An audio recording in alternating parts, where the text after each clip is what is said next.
한국사 선생님 박홍영입니다. 지금부터는 고려에 대해서 본격적으로 시작을 할 텐데, 자, 수능 특강 18쪽을 피시면 고려의 정치, 사회와 문화라는 게 나옵니다. 고려가 어떻게 건국되었고, 고려 건국 이후부터 중요한 왕, 태조, 광종, 성종에 대해서 배우면서 고려에 대해서 전반적인 내용을 좀 배우게 될 텐데, 그 전에 우리는 요 표, 고려의 전체적인 흐름에 대해서 배워볼 필요가 있습니다. 왜 그러냐면 고려와 조선 시대사를 배울 때 고려 초기부터 고려 끝까지, 조선 초기부터 조선 끝까지의 전체적인 흐름을 파악한다면 고려사 공부할 때 매우 편리하고, 고려라는 역사가 이렇게 진행이 되면서 어떤 사람들은 어떻게 권력을 차지하고 이 사람들이 어떻게 해서 또 싸우게 됐는지, 이런 시대는 어떻게 해서 이런 시대가 진행됐는지를 알 수가 있습니다. 그렇기 때문에 지금 이 시간에는 고려의 전체적인 연표에 대해서 간략하게 알아보고 넘어갑시다. 자, 일단 요 표를 한번 그려두시고요. 자, 여기 맨 처음 표는 자, 위에다가 918년이라고 적으면 됩니다. 왜 그러냐면 918년에 뭐가 탄생했냐? 바로 고려라는 나라가 탄생했습니다. 자, 그리고 고려라는 나라 탄생 이전에 반드시 알아야 될 게 우리 통일신라 이후, 그러니까 신라 마지막 시기에 배웠던 내용을 한번 떠올려 볼까요?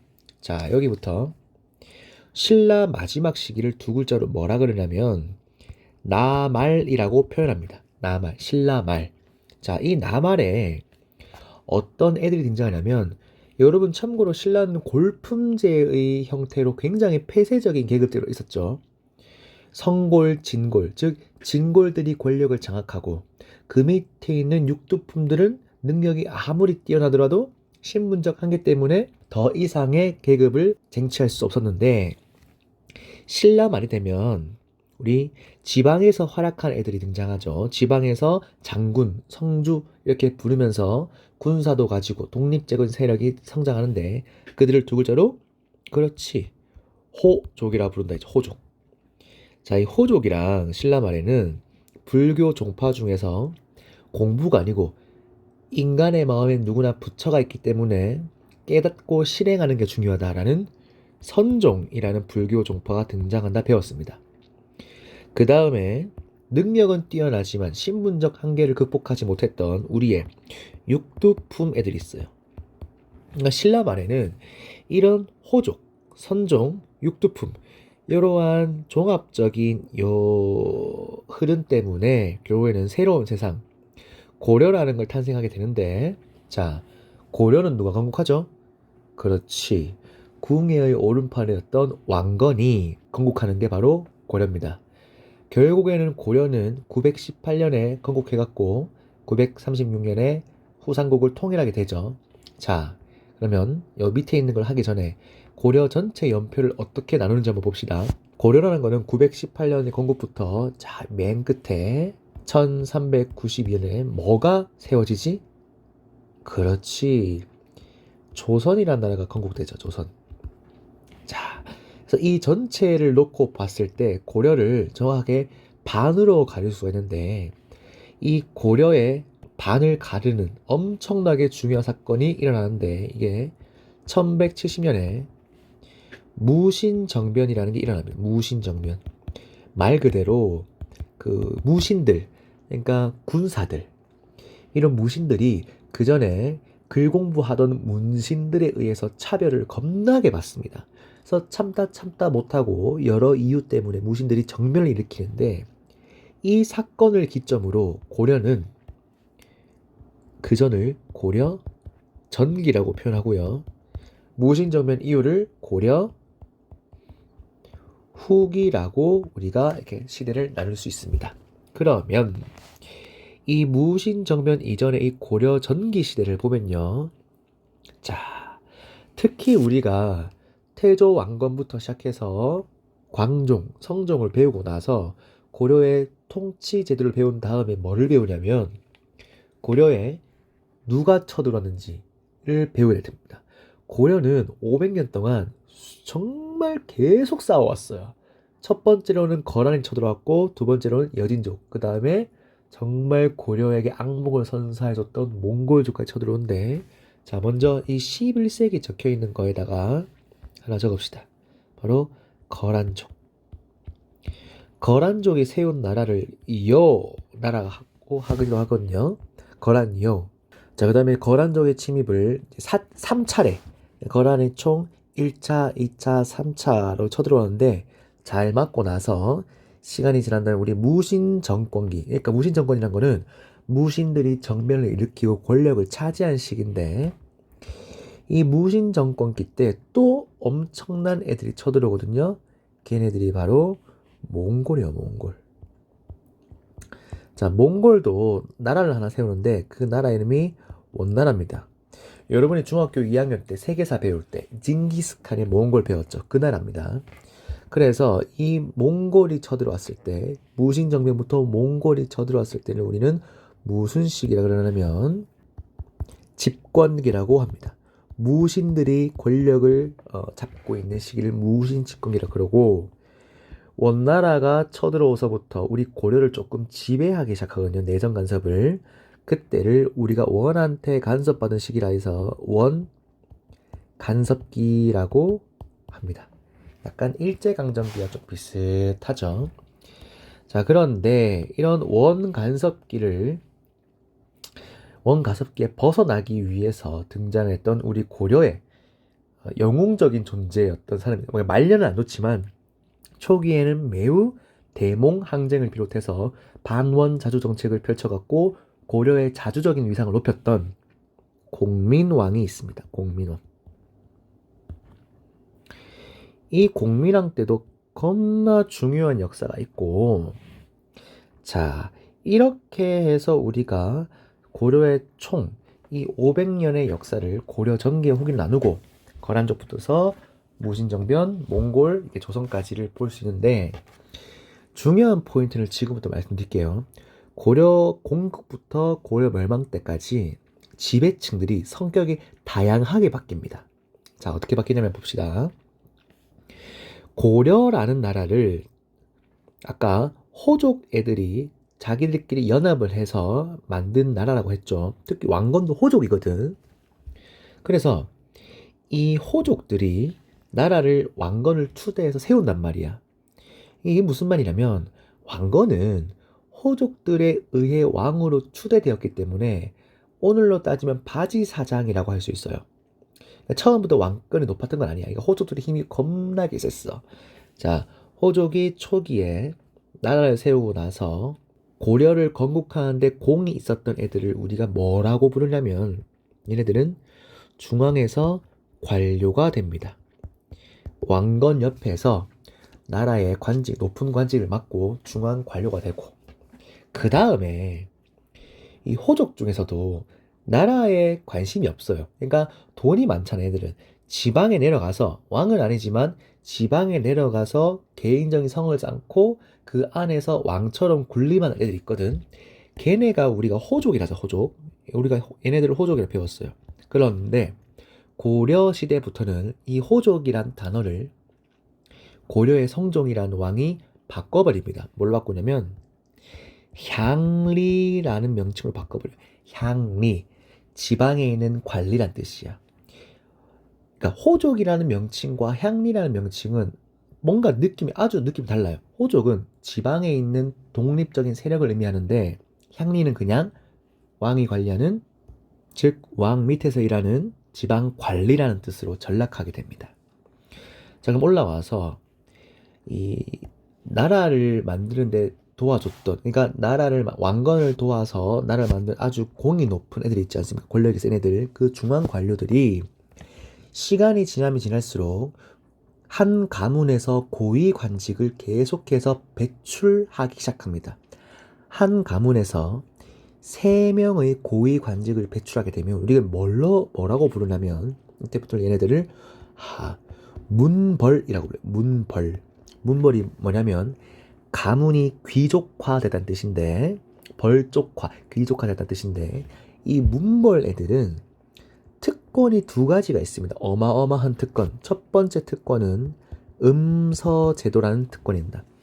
음서제도가 뭐냐면 할아버지나 장인어른이나 아빠가 오품 이상에 관리면 그의 자식, 손자, 심지어는 조카까지, 심지어는 사위까지도 시험 없이 고려의 관직에 진출을 할 수 있게 해주는 조상의 음덕이라고 해서 음서제도가 있고, 완전 사기제.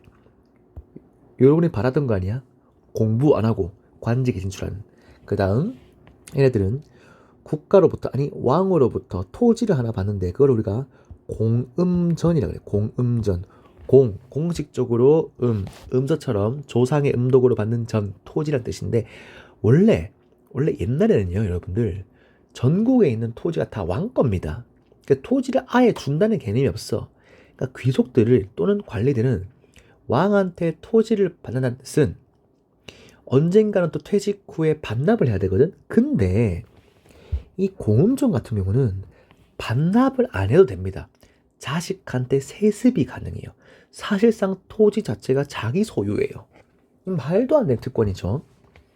자, 그 다음에 문벌 애들이 잘 나가다가 무신 정권 때 싸그리 거의 다 거의 씨를 말려버려. 무신들 다 죽여버려. 거의 다 죽여버려.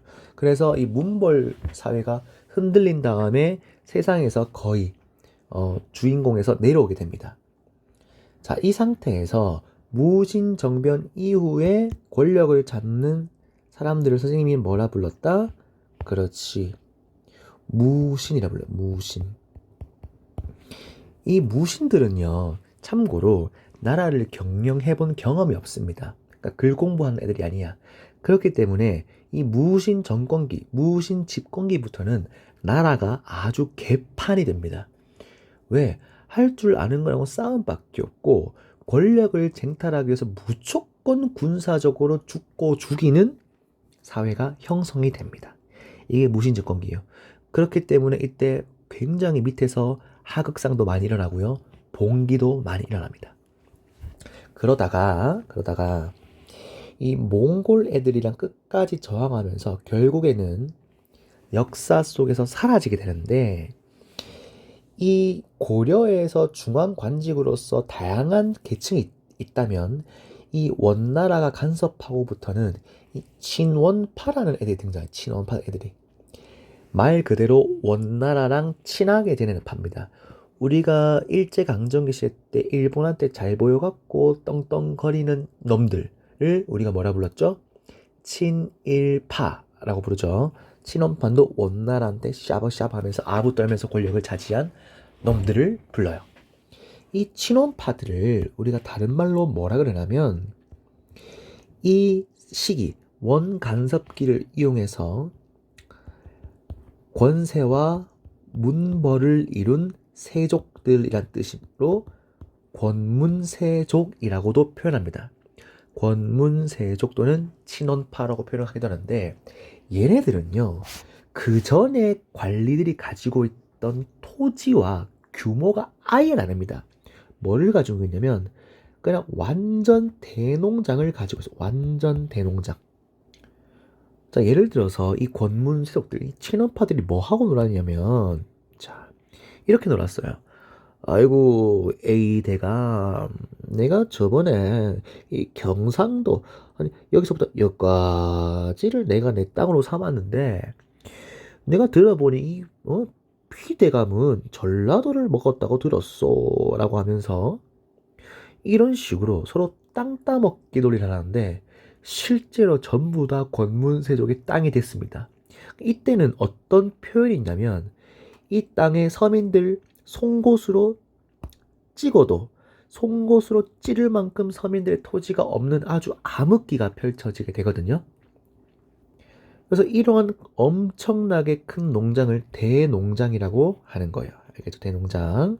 자, 그 다음에 이제 여기서 조금 궁금해야 될 사람들이 있습니다. 바로 지방에 내려가서 떵떵거리며 살고 있던 이 호족들에 대해서 좀 볼 텐데, 자, 위에서 저렇게 중앙 관료부터 문벌, 그다음 무신까지 친원파까지 떵떵거리면서 살았던 사람들에 비해서 이 호족은 지방에서 뭘 했냐면, 자, 내가 아까 호족이랑 표현해서 이제부터 향리라고 표현 쓸게요. 이 향리들은 지방에서 서로 유교 공부, 그 다음에 고려 말에 들어왔던 성리학 공부를 하면서 열심히 공부하면서 지냅니다. 그러다가 이 문벌 사회부터 나라가 점점 개판되기 시작하면서 무신 시기가 되면은 나라가 정말 개판해져. 그래서 이 지방에 있던 향리들이 이래서는 안 되겠다. 우리같이 똑똑한 애들이 중앙으로 올라가서 고려를 개혁해야겠다 하면서 점점 이렇게 시험을 쳐서 올라옵니다. 이때 시험이라는 거를 우리가 뭐라 그러냐면 곧 배우게 될 텐데 바로 고려 광종 때 설치했던 과거제입니다. 이 과거제를 통해서 중앙으로 점점 올라오게 되는 거죠. 자, 그러면서 쭉쭉 올라오다가 그러면서 성리학을 공부한 사람들, 즉 고려를 개혁하기 위해서 등장한 새로운 사대부들이 등장하는데 얘네들을 뭐라 그러냐면 지방 향리들의 시험 공부, 즉 성리학을 통해서 새롭게 진출한 사대부라고 해갖고 우리가 이렇게 표현합니다. 바로 신진, 그렇지, 사대부라고 표현합니다. 참고로 신진 사대부는 쉽게 말해서 고려 말 들어왔던 성리학을 공부한 자들이라 해서 성리학자들이라고 하고요. 이 신진 사대부에서는 정말 많은 사람들이 있지만 여러분이 반드시 기억해야 될 인물들은 정말 유명한, 그러니까 드라마에서도 정말 많이 나오는 인물이 두 명 있어요. 바로 삼봉 정도전과 포은 정몽주가 있습니다. 드라마에서 정말 단골로 등장하는 사람인데 이 신진사대부가 어떻게 위에 저렇게 친원파가 권문세족이 집권하고 있는데 등장했냐면 아까 배웠죠.